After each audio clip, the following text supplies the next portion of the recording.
Half Forgotten History is presented by State Farm. Getting great car or home insurance from State Farm at a surprisingly great rate?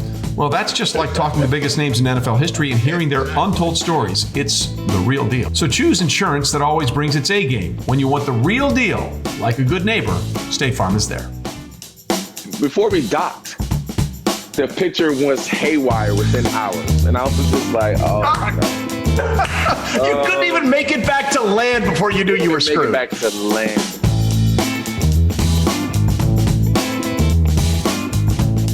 Hey everybody, Trey Wingo here. Welcome into another edition of Half Forgotten History, where we sit down with a cocktail courtesy of Maker's Mark and have a great conversation with some of the great players in the greatest moments in sports.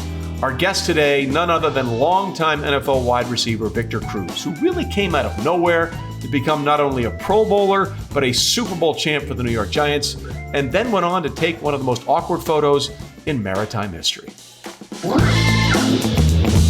Victor, cheers to you, brother.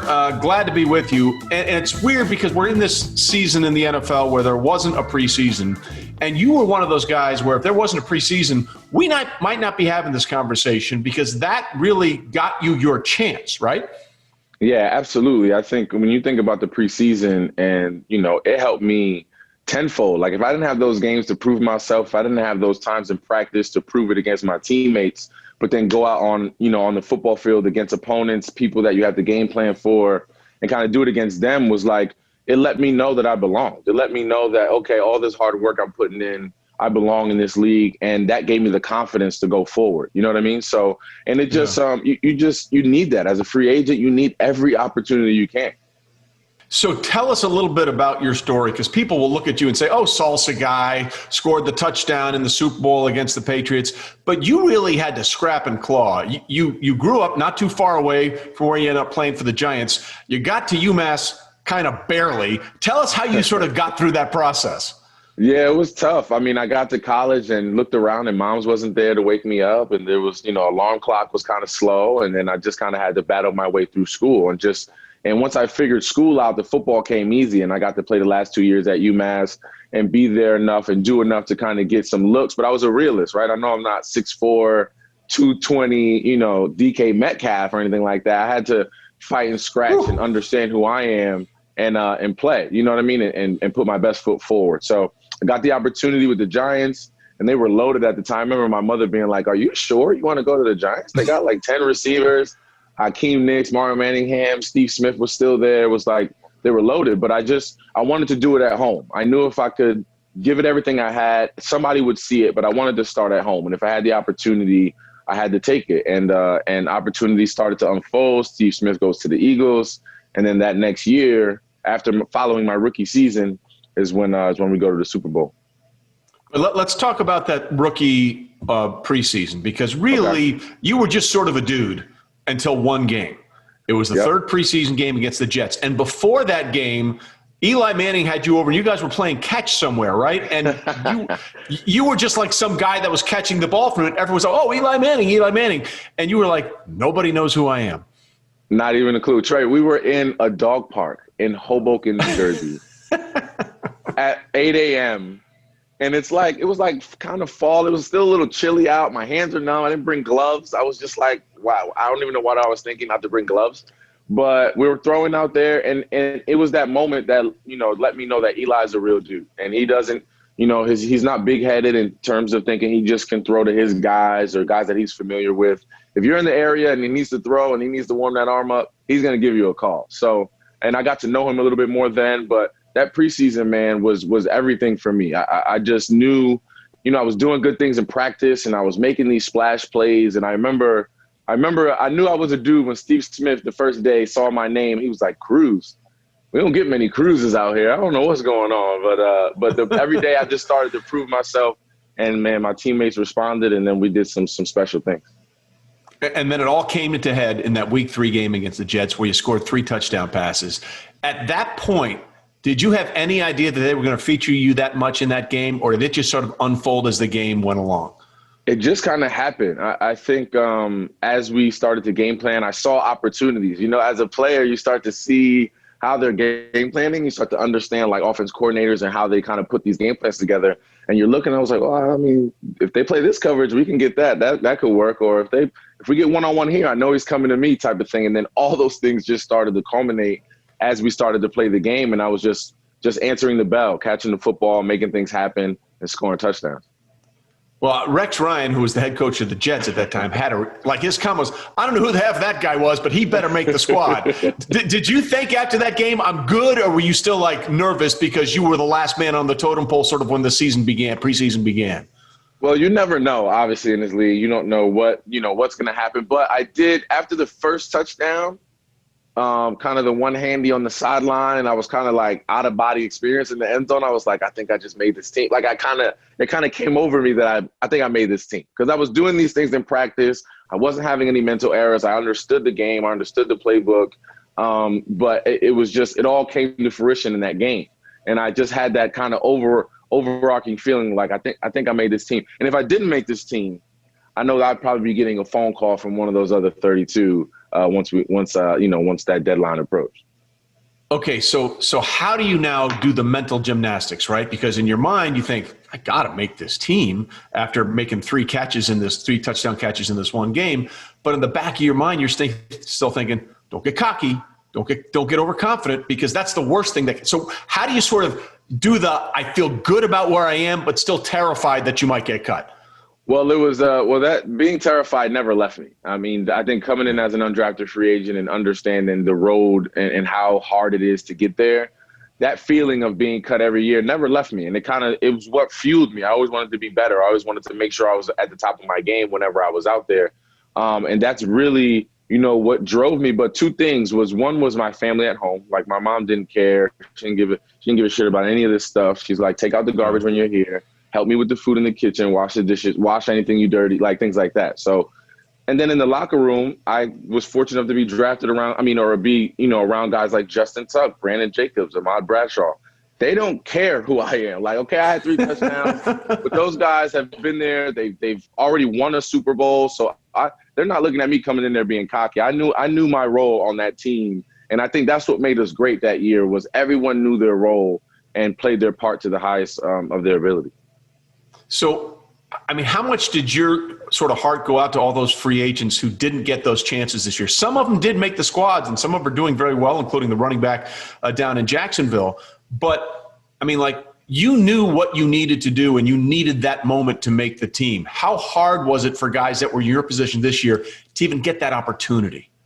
So difficult, man. There were so many guys that I just felt for because – even with shrinking the numbers down from 90 to, whatever it was, 78 or 80 or whatever it was, those are guys that are never going to get an opportunity to play. Like, it's not just they didn't make the team or it wasn't good enough or, whatever. They didn't even get a chance to showcase their abilities and what they can do. And then we all know in this league, the next year, there's a whole new crop of guys. So, like, where do you fit back in the grand scheme of all of it? And it's just tough. It's a tough time to obviously – as a nation, as we battle, this virus and everything like that.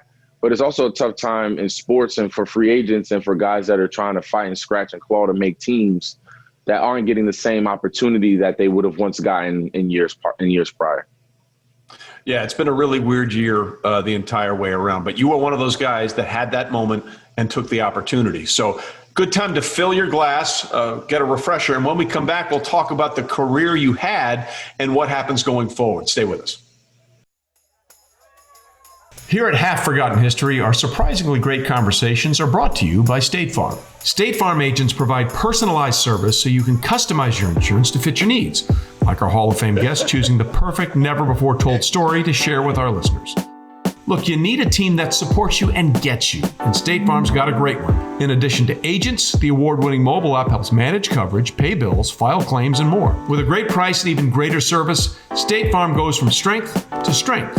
Choose insurance that always brings its A game. When you want the real deal, like a good neighbor, State Farm is there. Here in the East Coast and quite frankly across the country, McDonald's just isn't this large global restaurant. It's a local one too. Much in the same way these Hall of Fame athletes that you see me talking to are also people that live and work in the communities and towns where they are. McDonald's are owned and operated by people that live in those communities. And when you eat at a McDonald's, you're supporting a local business. You might even be supporting your neighbor's business. And McDonald's franchises also care about the communities that they're in. That's why they give back to the local Ronald McDonald chapter houses and why they help first responders, like when they gave hot, fresh meals to those out there fighting the devastation of Hurricane Laura. When you own a McDonald's, you are committed to serving the community where you do business. McDonald's, serving here. All right, back with Victor Cruz, telling a little more stories here on Half Forgotten History. So you make the team, your rookie year's fine, but then your second year, you guys go to the Super Bowl, and it's against the Patriots. And for the second time, the Giants franchise finds a way to knock off the heavily favored New England Patriots in Super Bowl 46 in Indy. You caught the first touchdown in that game, and I've watched that touchdown catch 500 times. A, I don't know how the hell Eli thought he was going to get it into you. You were triple covered. And B, how the hell did you catch that football? It was so funny because right when I turned and looked for the ball, that's when the linebacker kind of reached out and it kind of just went right across my vision. And I kind of grasped it a little early and then I blinked. So I don't even know, like, we're in the Super Bowl, bro. You don't have no time to blink. Why are you blinking? Keep your eyes open all the time. But I blinked. And then I opened my eyes up again. The ball was right there, like a basketball almost. And I just snatched it. And then I looked down and I was in the end zone. And then I just started dancing. And it was just – and the best part of it that a lot of people don't know, in that end zone, my high school football coach and my godfather were about 5 rows up. And 2 guys that have watched me play AAU basketball, like from when I was 10 years old, they've seen me play, you know, all these sports. And to have them 5 rows up in the end zone of a Super Bowl, you know, it is just you can't paint the picture any better than that. Yeah, that made it 9-0 because there was a sack on the first series, not a safety on the first series when Justin Tuck, who, by the way, all due respect to Eli Manning, Justin Tuck was the damn MVP of that Super Bowl. And I've told this to Justin before, and Eli, I love you, but quarterbacks get all the shit anyway. Let's be honest, Justin Tuck was the dominant force in that football game. 100%. But the throw to Mario just took it over the top. I mean, it was an absolute dive. It did. Like, I remember watching it. It was just like, oh, my God, that was an absolute dive. All right, 2 things I'm glad you brought that up because there are 2 things about that play that stick out in my mind. First of all, this is why I love NFL films, because they give us the good stuff all the time. And there's a clip in that game where Bill Belichick is on the sidelines and he's mic'd up, or they can hear the mic from the camera, and he's saying, double Nicks, double Cruz, make Manningham beat us. Because we all know, especially on that sideline throw that kept the drive alive, but eventually led to the game-winning score when a Bradshaw sort of fell into the end zone. The squat. Yeah, right. But Mario Manningham was terrible at this one thing. He would run himself out of bounds on that rail shot play all the time. Like, he and what's-his-face from the Chiefs used to do it Dwayne Bowe. They were the only 2 receivers that I only knew that ran themselves out of bounds. So the fact that he didn't run himself out of bounds on that play, first of all, that's the most remarkable thing about it, that he didn't screw it up to begin with, right?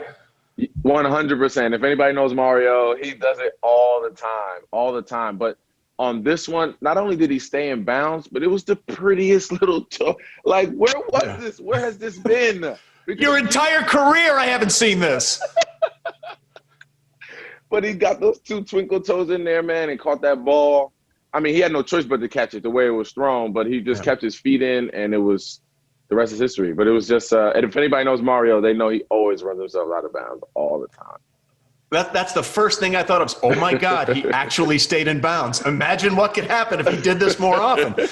So listen, obviously there was, the injury to Gronk played a big part in that game, and the Hail Mary down the end, he couldn't even go up to get the ball. But when it sunk in, like when the clock struck 0, and you were a 1-star recruit that went to UMass, was an undrafted free agent, fought your way onto the league, what was that feeling like when you realized, holy shit, we did it? It was crazy. It was just like my entire body. It was just an out-of-body experience, and I just kept looking for the confetti. Like, that's the one thing you see on TV as a kid. When's the confetti coming down? And then they popped it up there, and you just relish in that moment. And you think about the journey, right? Every time you reach the pinnacle like that, or you reach kind of that goal that you're looking to set for yourself, and you reach it, you kind of just look back, and you have that time to reflect and say, man, I've accomplished something. And it's something that can't be taken away from me. I remember my first my first year in the league, Dominic Hickson said, man, you better rack up these things that they can't take away from you, because those are the things that are going to stick. Those are the stories that are going to matter. Those are the friendships and the relationships that I've made that are going to matter. And you just think about all of that. And I'm appreciative. I'm appreciative that I went through what I went through, because I think it brought me full circle and helped me appreciate where I am now so much more. Yeah. So, we do everything on this show. So we're going to celebrate the good.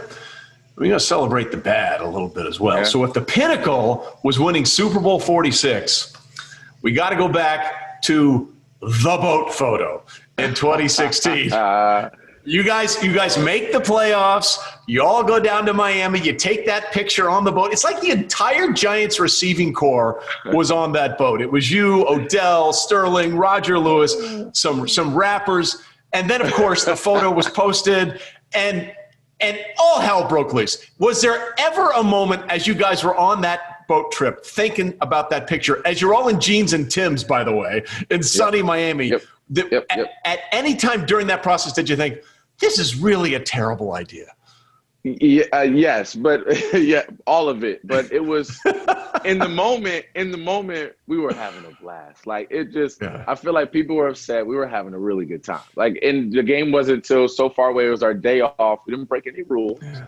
So we went and had a little fun. So slap us on the wrist, why don't you? But in terms of the photo, as I'm taking the photo, I'm just like, okay, these guys know not to post this, right? Like, obviously, they're not going to. Why would they post this? Like, it's just a bunch of guys. We're just chilling.